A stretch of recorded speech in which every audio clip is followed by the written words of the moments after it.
नमस्कार दोस्तों। आज हम आपके लिए एक बहुत ही खौफनाक कहानी लेकर आ चुके हैं। साल 2001 की एक ठंडी शाम थी। दिन ढलने लगा था। आसमान में काले बादल होने के कारण हर तरफ घनघोर अंधेरा दिखाई दे रहा था। विजय का दिल्ली में आज पहला दिन था। कोचिंग में एडमिशन तो हो गया था, लेकिन रहने के लिए कमरे का इंतजाम करने के लिए पूरा दिन दौड़ भाग में ही बीत गया था। बड़े शहर के अच्छे कॉलेज और कोचिंग में एडमिशन जितनी आसानी से मिल जाता है, बैचलर लड़कों को कमरा उतनी ही मुश्किल से मिल पाता है। विजय अभी रात बिताने के बारे में सोच ही रहा था कि अचानक एक बार फिर से जोरदार बिजली कड़कती है और विजय अपने ख्यालों से बाहर आ जाता है। वैसे तो दिल्ली में आमतौर पर हर तरफ भीड़ नजर आती है, लेकिन यह आउटर दिल्ली का इलाका था। जिस बस स्टॉप पर खड़ा वह बस आने का इंतजार कर रहा था, वहां आसपास कोई भी नजर नहीं आ रहा था। मौसम लगातार बिगड़ता जा रहा था और दूर दूर तक इंसान का कहीं कोई नाम और निशान नजर नहीं आ रहा था। अचानक ही विजय को अपने पीछे किसी के होने का एहसास होता है। विजय पलटकर देखता है तो पाता है वहां पर जीन्स और कुर्ती पहने एक लड़की खड़ी हुई है। विजय कुछ देर तो चुपचाप खड़ा हुआ बारिश की बूंद को निहारता रहता है। फिर लड़की की तरफ देखकर कहता है, इतनी रात को आपको अकेले नहीं निकलना चाहिए था। मौसम भी खराब है। आपको अपने घर से किसी को बुला लेना चाहिए था। बस तो पता नहीं मिलेगा या नहीं। विजय के बात करने पर लड़की भी एक नजर विजय की ओर देखती है और उसके बाद फिर से चुपचाप खड़े होकर सड़क की ओर देखने लगती है। विजय को लड़की का यह बिहेवियर थोड़ा अटपटा सा लग रहा था, इसलिए आगे कुछ भी कहे बिना विजय भी चुपचाप सड़क की तरफ देखने लगता है।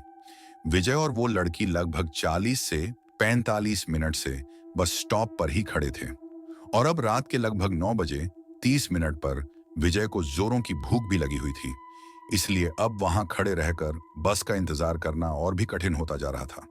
मुझे नहीं लगता इस रूट से कोई भी बस जाने वाली है। तुम दिल्ली के नहीं लगते। कहाँ के रहने वाले हो? हाँ, मैं एक्चुअली जौनपुर से आया हूँ। यहाँ पर यूपीएसएससी की तैयारी करने के लिए कोचिंग में एडमिशन लिया है। फिलहाल रहने का इंतजाम नहीं हो पाया, इसलिए बस कमरे की तलाश में ही लौटते हुए देर हो गई तो कहाँ जाओगे? अब देखता हूँ रेलवे स्टेशन के पास किसी लॉज में रुक जाऊंगा।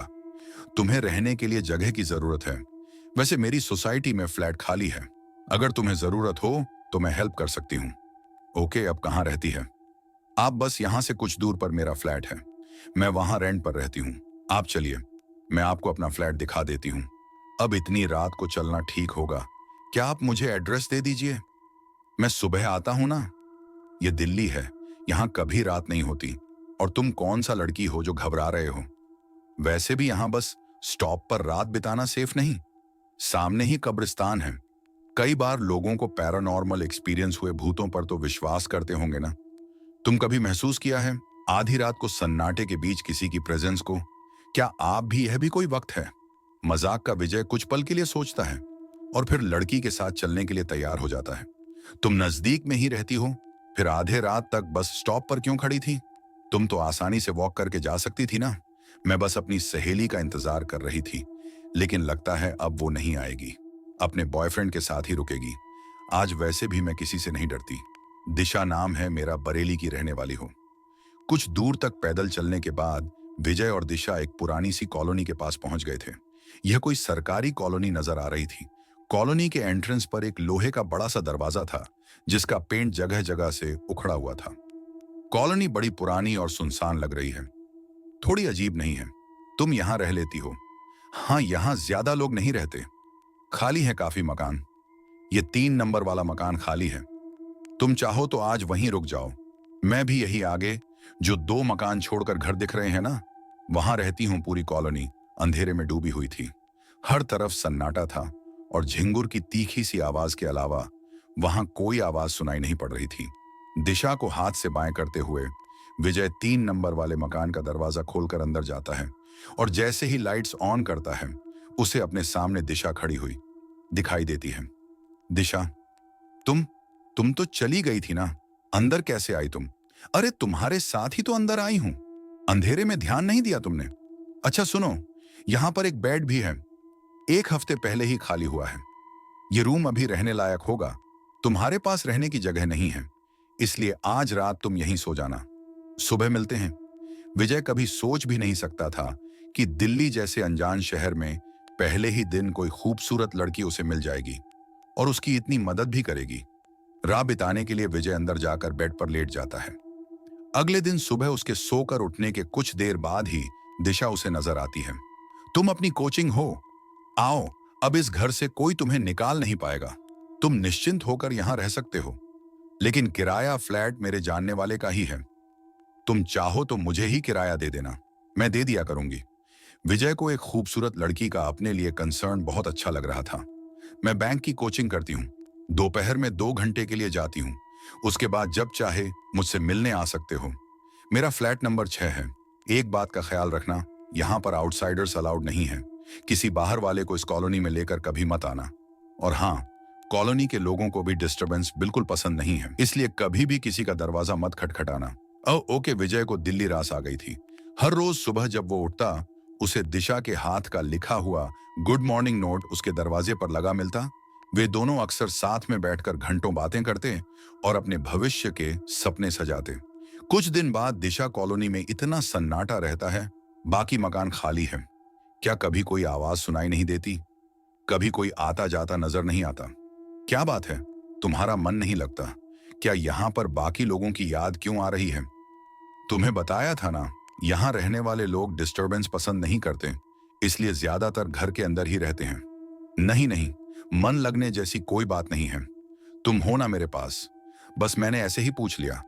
विजय ने महसूस किया कि दिशा की आंखें इस बात के छब में थोड़ी बदल सी गई है और लहजा थोड़ा सख्त हो गया है। शायद दिशा पजेसिव हो रही है। उसे मेरा किसी और के बारे में पूछना अच्छा नहीं लगा। हर गुजरते दिन के साथ विजय दिशा के और नजदीक आता जा रहा था। जनवरी की खूबसूरत ठंडी शाम थी। विजय अपने फ्लैट की छत पर दिशा के कंधे पर सर रखकर बैठा हुआ था। दिशा, वैसे तो तुम बस 2 मकान छोड़कर ही रहती हो, लेकिन मुझसे अब यह 2 मकान जितनी दूरी बर्दाश्त नहीं होती। एक बात सच सच बताओ, प्यार करती हो ना? मुझसे बहुत ज्यादा तुम सोच भी नहीं सकते। उतना प्यार करती हूं, तुम्हें पाने के लिए किसी भी हद तक जाने को तैयार हूं। मैं सोच लो, प्यार करोगे तो हदों को पार करके निभाना पड़ेगा, वरना हम दोस्त ही ठीक हैं। अब बस तो हो गया फैसला। अलग अलग फ्लाइट क्यों, हम एक साथ रहते हैं ना। दिशा विजय के कंधे पर सर रखकर बैठी हुई थी और विजय दिशा के लंबे बालों से खेलते हुए उसे बातें कर रहा था। तभी उसने देखा कुछ दूरी पर एक आदमी छत पर खड़ा उसे ही घूर रहा है। चलो नीचे चलते हैं। पता नहीं कौन है वो आदमी। जब भी मैं तुम्हारे साथ यहाँ बैठता हूँ, ना जाने क्यों कहाँ जाने वाली नजरों से घोरा करता है। अरे पता नहीं आदमी है या भूत, ऐसे आंखें फाड़कर कौन देखता है। तुम थोड़ा सावधान रहना। हाँ, मुझे यह आदमी कुछ ठीक नहीं लगता। अरे मुझे उससे कोई खतरा नहीं है, तुम चिंता मत करो, छोड़ो उसे। विजय के कहने पर दिशा अब उसके फ्लैट में ही शिफ्ट हो गई थी। दोनों लिव-इन में रहने लगे थे और एक दूसरे के साथ दोनों ही बहुत खुश थे। अरे यार, कुछ सी खत्म होते ही तू ऐसे गायब हो जाता है जैसे गधे के सर पर सिंह। अरे भाई, अब तो 1 साल बीतने को आया, अब तो हमारे साथ थोड़ा टाइम बिता लिया करो। इतने भी बुरे नहीं हैं हम कि तू हमारे साथ 2 बात भी ना कर सके। वो क्या है ना कि दिशा की कोचिंग दिन में ही खत्म हो जाती है। वो बेचारी पूरा दिन मेरा ही वेट करती रहती है, अकेले परेशान हो जाती है, इसलिए मैं जल्दी घर भागता हूँ। दिशा, मतलब तुम शादीशुदा हो? अरे नहीं, शादीशुदा नहीं हूं दिशा, मेरी गर्लफ्रेंड है, हम दोनों साथ में ही रहते हैं। ओ भाई, गजब बात कर रहे हो, मतलब बिन फेरे। हम तेरे तब तो मिलना पड़ेगा भाई। भाभी जी से देखो, हमारे जैसे बेरोजगार बंदे पर इतना भरोसा करने वाली लड़की से एक मुलाकात तो बनती है। क्यों? मोहन की बात सुनकर विजय उसे अपने साथ कमरे पर ले जाने के लिए तैयार हो जाता है। सोसाइटी के गेट पर पहुंचकर मोहन देखता है कि सामने एक पुरानी सी टूटी फूटी खंडहर नुमा सोसाइटी दिखाई दे रही है। सोसाइटी में अंदर जाने के लिए गेट है जिस पर झाड़ियां लिपटी हुई हैं। अध खुले गेट से अंदर जाते हुए मोहन हैरानी से चारों ओर देख रहा था। तुम इस सोसाइटी में रहते हो? मजाक कर रहे हो ना? मेरे साथ सुबह से मजाक करने के लिए मैं ही मिला हूं, क्या तुम्हें नहीं? यार, मजाक की क्या बात है, मैं सच में इसी सोसाइटी में रहता हूं। जहां तक मैं जानता हूं, यह सोसाइटी पिछले 6 साल से खाली पड़ी हुई है।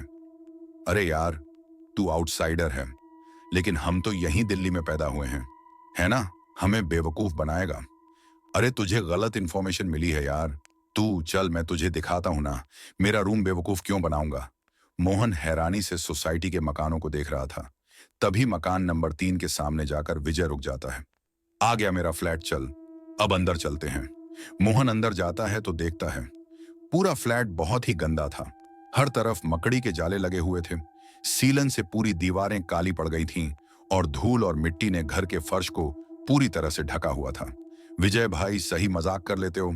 इस घर की हालत देख रहे हो? इस मकान की इतनी बुरी हालत है कि यहाँ पर इंसान तो क्या जंगली जानवर भी नहीं रहेगा, और तुम कह रहे हो कि तुम इस मकान में रहते हो। मुझे खुद अपनी आंखों पर भरोसा नहीं हो रहा है। यार, मैं झूठ नहीं बोल रहा हूं। मैं वाकई पिछले 1 साल से इसी मकान में रह रहा हूं, और जैसा तुम्हें यह मकान दिख रहा है ना, ये ऐसा बिल्कुल भी नहीं है।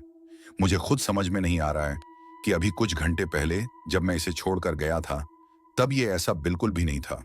कुछ घंटे में इस मकान की हालत इतनी कैसे बदल गई? अरे यार, बिल्कुल साफ सुथरा चमकता हुआ घर है। ये दिशा घर की बहुत केयर करती है। कहाँ है तेरी दिशा? दिखाई तो नहीं दे रही। तू तो कह रहा था कि तेरे रूम में ही रहती है। अरे ऐसे घर में कौन लड़की रहेगी? तेरा मानसिक संतुलन तो नहीं बिगड़ा हुआ है? यार, अभी भी सच सच बता, तू ये सब मजा कर रहा है ना? अरे यार, मेरा खुद दिमाग काम नहीं कर रहा है। ये सब मैं क्या देख रहा हूं विजय के? इतना कहते ही अचानक ही घर में जल रहा एकमात्र बल्ब फ्लक्चुएट करने लगता है और एक ठंडी हवा का झोंका उनके शरीर को छूकर निकल जाता है। कमरे के अंदर की हवा बोझिल सी होने लगती है और अंदर के कमरे से खटखट की आवाज आने लगती है। लगता है अंदर वाले रूम में है। दिशा, चल देखते हैं। विजय अंदर रूम में जाता है तो वहां भी हर तरफ गंदगी और सीलन ही नजर आती है। तभी उन्हें बाहर के कमरे से खटखट की आवाज आने लगती है। विजय अपने दोस्त को लेकर हैरानी से बाहर के कमरे में आता है। तभी उसे एक बार फिर अंदर के कमरे का दरवाजा पीटने की आवाज सुनाई देने लगती है। भाई, मुझे लगता है कि हमें यहां से चलना चाहिए। मुझे यहां कुछ ठीक नहीं लग रहा। तुझे जरूर कुछ तो गलतफहमी हुई है। मेरी बात मान, तू कुछ दिन के लिए अपने घर हो। तेरी तबीयत सही नहीं है। ऐसी हालत में तेरा यहां रुकना सही नहीं होगा। 1 मिनट रुक, मुझे याद आया। सुबह ही दिशा ने मुझे खाना पैक करके दिया था, लेकिन मैं टिफिन को ले जाना भूल गया। अभी भी वो टिफिन किचन में ही रखा होगा। रुक जा विजय।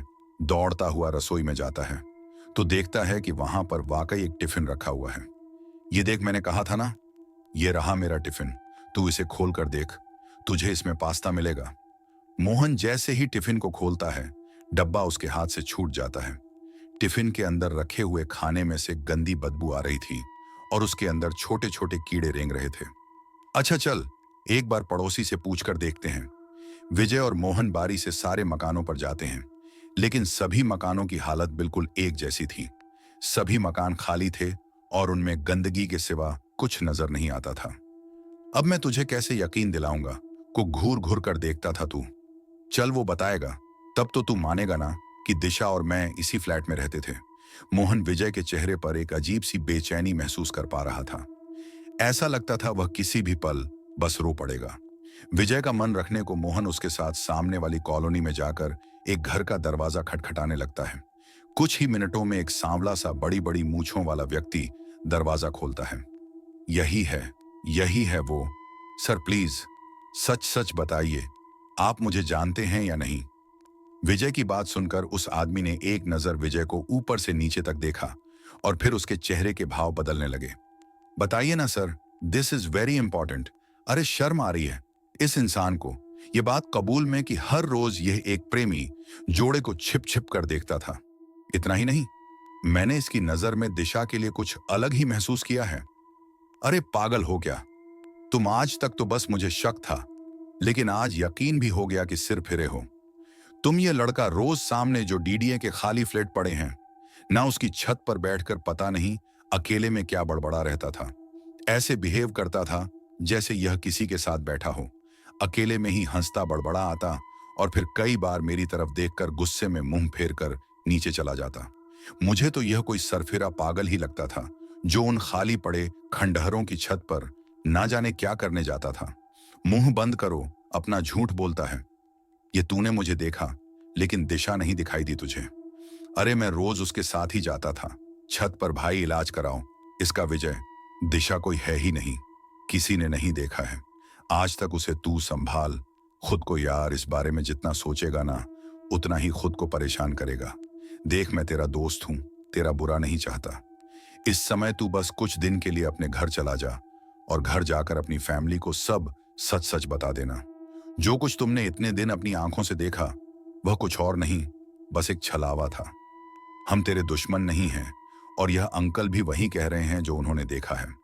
विजय को कुछ समझ नहीं आ रहा कि जो कुछ वह अब देख रहा है वह झूठ है, या जो पिछले 1 साल से उसने देखा या जिया है वह झूठा था।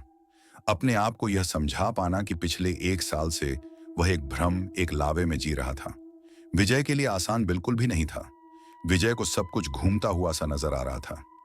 विजय भाई, जिस जगह को तुम अपना कमरा बता रहे हो ना, वह रहने लायक स्थिति में बिल्कुल भी नहीं है।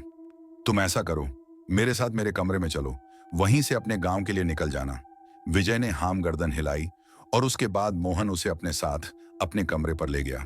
अगले दिन सुबह ही मोहन ने उसे उसकी गांव जाने वाली बस में बिठा दिया था। मोहन अपने गांव जरूर आ गया था, लेकिन जैसे अपने आप को ही भूल गया था। वह हर समय बस अकेले में बैठा पेंसिल से एक चेहरा बनाने की नाकाम कोशिश करता रहता। विजय को अपने गांव लौटे 1 महीने का समय बीत गया था। घर में सभी लोग उसे समझा समझा कर थक गए थे कि दिशा बस उसके मन का वहम था और कुछ भी नहीं। लेकिन विजय उनकी बात मान को तैयार नहीं था। ना तो अब उसका पढ़ाई में मन लगता था और ना ही वह किसी से बातचीत किया करता। इसी बीच एक सरकारी नौकरी में उसका चयन हो जाता है। विजय नौकरी ज्वाइन कर लेता है। काम के दबाव और गुजरते समय के साथ वह धीरे धीरे सामान्य होने लगता है। आज फिर 20 दिसंबर था, वही दिन जब पहली बार विजय दिशा से मिला था। ना जाने क्यों आज विजय को बार बार दिशा का ख्याल आ रहा था। देर रात उसे ऐसा लगा जैसे दिशा उसे आवाज लगा रही है। विजय ने उठकर कमरे के बाहर देखा, लेकिन बाहर कोई नहीं था। अचानक एक बार फिर उसे छत के ऊपर से दिशा की आवाज सुनाई देती है। विजय पागलों की तरह दौड़ते हुए छत पर पहुंचता है तो देखता है सामने दिशा खड़ी उसे देखकर मुस्कुरा रही है। विजय दौड़कर उसका हाथ थाम लेता है। तुम आ गई दिशा, मुझे पता था। तुम हो कहां चली गई थी? मुझे छोड़कर चलो, मैं सबको तुमसे मिलाता हूं। विजय की बात सुनकर एकाएक दिशा विजय का हाथ छोड़ देती है और धीरे धीरे अपने कदम पीछे की ओर बढ़ाने लगती। छत के आखिरी छोर पर पहुंचकर दिशा ने एक कदम और पीछे की ओर बढ़ाया और छत से छहगा। विजय के मुंह से एक जोरदार चीख निकली और वह पसीने में लथपथ बिस्तर से उठकर बैठ गया। इतने दिनों के बाद अचानक दिशा का ख्याल आया, यह क्या हो रहा है मेरे साथ? विजय की आवाज सुनकर उसकी मां दौड़ती हुई उसके कमरे में आती है। क्या हुआ बेटा, सब ठीक है ना? हाँ मैं ठीक हूं मां, आप सो जाओ। मैंने साफ सुना, यह दिशा कहकर चिल्लाया था। जरूर वो चुड़ैल इसके सब में आई होगी। अगले दिन सुबह बेटा देख तो एक रिश्ता आया है, तेरे लिए बरेली की लड़की है, अच्छी लग रही है। हमें तो तू देखकर बताना कैसी है। और देख बेटा, जब तक तू जीवन में आगे नहीं बढ़ेगा ना वो अतीत के बुरे ख्याल तुझे ऐसे ही सताते रहेंगे। ठीक है माँ, जैसा आप ठीक समझो, मुझे मंजूर है। विजय के हाँ बोलने पर जल्द ही विजय की पूरी फैमिली सगाई के लिए दृष्टि के घर पहुंच जाती है। जाओ बेटा, दामाद जी को घर दिखाकर ले आओ। दृष्टि विजय को ऊपर का फ्लोर दिखाने ले जाती है। ऊपर के कमरे में जाकर एकाएक एक तस्वीर को देखकर विजय के पांव वहीं जम जाते हैं। अरे क्या हुआ, ये मेरी दीदी दिशा की तस्वीर है। 5 साल पहले पढ़ाई करने के लिए दिल्ली गई थी। वह किसी लड़के से प्यार करती थी, लेकिन उसने धोखा दिया और उन्हें छोड़कर चला गया। दीदी इंतजार करती रही उसका, लेकिन जब वह लौट कर नहीं आया तो उन्होंने हताश होकर आत्महत्या कर ली। मौत मौत हो गई है इनकी। कब मतलब कब हुई? 4 साल पहले, लेकिन वो हमारे आसपास ही है। मैं अपनी दी को महसूस कर सकती हूँ। बहुत गहरा बंध था। हम दोनों में क्या हुआ? आप ठीक तो है ना? प्लीज नीचे चले, मुझे कुछ ठीक नहीं लग रहा। पता नहीं यह इत्तेफाक था या कुछ और। दिशा की बहन दृष्टि से ही विजय की सगाई हुई थी। विजय बहुत बेचैनी महसूस कर रहा था, लेकिन चाहकर भी किसी को कुछ कह नहीं पा रहा था, और कहता भी तो कौन यकीन करता। उसकी बात पर यूं ही बेचैनी में महीने भर का समय बीता और शादी का दिन भी आ गया। शादी के बाद दृष्टि विजय के कमरे में बैठी घूंघट में चेहरा छिपाए उसका इंतजार कर रही थी। कमरे में विजय के कदमों की आहट होती है तो दृष्टि थोड़ा और संभल कर बैठ जाती है। कुछ पलों के बाद विजय दृष्टि का घूंघट उठाता है। मैंने कहा था ना जान, तुम्हारा साथ में मरकर भी नहीं छोड़ूंगी। बहुत लंबा इंतजार कराया तुमने। अब कोई भी हमें अलग नहीं कर पाएगा। इतना कहकर दृष्टि जोर जोर से हंसने लगती है। विजय को पहचानते देर न लगी कि यह आवाज दृष्टि की नहीं बल्कि दिशा की है। कांपते हाथों से वह बिस्तर से उठकर दूर खड़ा हो गया था। दृष्टि की पुतलियां धीरे धीरे सफेद हो रही थीं। चेहरा भयावह और निस्तेज दिखाई पड़ रहा था। धीमे कदमों से वह विजय की ओर बढ़ रही थी और विजय कांपते शरीर के साथ जमीन पर गिर गया था। प्यार करती हो ना? मुझसे बहुत ज्यादा, तुम सोच भी नहीं सकते।